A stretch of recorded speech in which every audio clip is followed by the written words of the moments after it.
शबरी घरकुल योजनेपासून आदिवासी बांधव वंचित, आदिवासी संघटना आक्रमक. नंदुरबार प्रतिनिधी. नगर परिषद हद्दीतील पात्र आदिवासी लाभार्थ्यांना शबरी घरकुल योजनेचा लाभ मिळत नसल्याने जिल्ह्यातील विविध आदिवासी संघटनांनी जिल्हाधिकाऱ्यांना निवेदन देऊन संताप व्यक्त केला आहे. योजनेचा निधी परत गेल्यास नगर परिषद मुख्याधिकाऱ्यांना जबाबदार धरण्याचा इशाराही यावेळी देण्यात आला. सन 2023-24 साठी 500 लाभार्थ्यांचा निधी प्राप्त होऊनही प्रशासनाच्या हलगर्जीपणामुळे लाभार्थी योजनेपासून वंचित असल्याचा आरोप संघटनांनी केला आहे. शेकडो वर्षांपासून वास्तव्यास असलेल्या आदिवासींच्या घरांना अतिक्रमण दाखवले जात आहे. नियमानुसार हे अतिक्रमण नियमित करण्याचे अधिकार असतानाही प्रशासन त्याकडे दुर्लक्ष करत असल्याचे निवेदनात म्हटले आहे. आदिवासी वस्त्यांमध्ये मूलभूत भौतिक सुविधा पुरवण्यात नगरपालिका प्रशासन अपयशी ठरल्याची टीकाही करण्यात आली. पात्र लाभार्थ्यांना तातडीने लाभ न मिळाल्यास आणि निधी व्यपगत झाल्यास तीव्र आंदोलन छेडण्याचा इशारा भारत आदिवासी संविधान सेना, भारतीय स्वाभिमानी संघ आणि बिरसा फायटर्स या संघटनांनी दिला आहे. यावेळी रवींद्र वळवी, रोहिदास वळवी, पंकज वळवी, अजय वळवी, राहुल गावित आणि सुशील कुमार पावरा यांसह इतर पदाधिकारी उपस्थित होते. या ठिकाणी आदिवासी सामाजिक संघटनेच्या मार्फत आम्ही नंदुरबार नगरपालिका क्षेत्रातील जे आदिवासी लोक आहेत त्यांच्यासाठी शबरी आवास योजनेमधून त्यांना घरकुलं एक टार्गेट शासनामार्फत देण्यात आलेलं आहे. त्या ठिकाणी त्यांच्या नावाने ते घरकुलाचं टार्गेट मिळालेलं असताना आणि सदरचं टार्गेट हे 2023-24ला मिळालेलं आहे आणि त्या ठिकाणी जवळपास आदिवासी लोकांनी 300 लोकांनी त्या ठिकाणी आम्हाला शबरी आवासचा लाभ मिळावा म्हणून त्या ठिकाणी अर्ज पण दिलेले आहेत. आम्ही पात्र लाभार्थी आहोत अशा पद्धतीने त्यांनी पत्रव्यवहार त्या ठिकाणी केलेला आहे.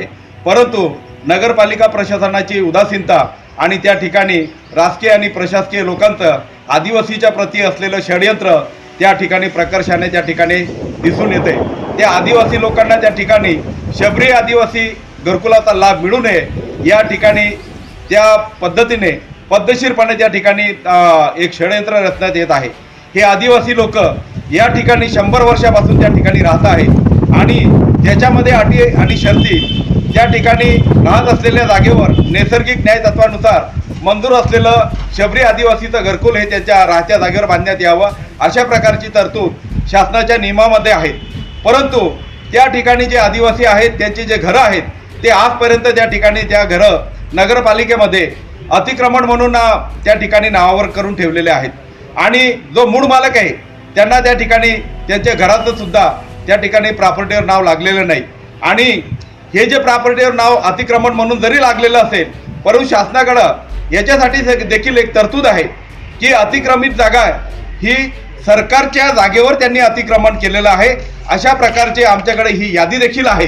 या यादीमध्ये सर्व 17 भिलाट्या नंदुरबारमधल्या ज्या 17 भिलाट्या आहेत सरकारी जमिनीवर ते अतिक्रमण करून जरी राहत असतील तर त्या जागा नियमाकुल करण्याचा अधिकार हा माननीय जिल्हाधिकारी महोदयांना आहे आणि तशा प्रकारचा प्रस्ताव नगरपालिकेचे मुख्य कार्यकारी अधिकारी जे मुख्याधिकारी म्हणतो त्यांनी तसा प्रस्ताव या ठिकाणी पाठवायला पाहिजे होता आणि त्या ठिकाणी त्यांची जागा नियमाकुल करून देण्याची जबाबदारी ही त्या प्रशासनाची होती.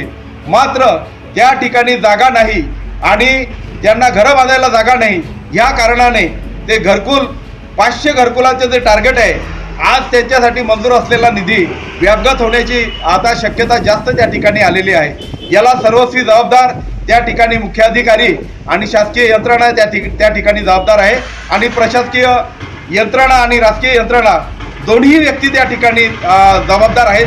या आदिवासी लोकांना त्या ठिकाणी योजनेचा लाभ भेटला पाहिजे म्हणून सामाजिक संघटनेने आज जिल्हाधिकारी महोदयांना या ठिकाणी हे निवेदन दिलेलं आहे आणि हा जर निधी परत केला तर आदिवासी सामाजिक संघटना भविष्य काळात या प्रशासकीय यंत्रणेच्या विरोधात रस्त्यावर उतरून आंदोलन करेल अशा प्रकारचा आम्ही जाहीर इशारा प्रशासनाला दिलेला आहे.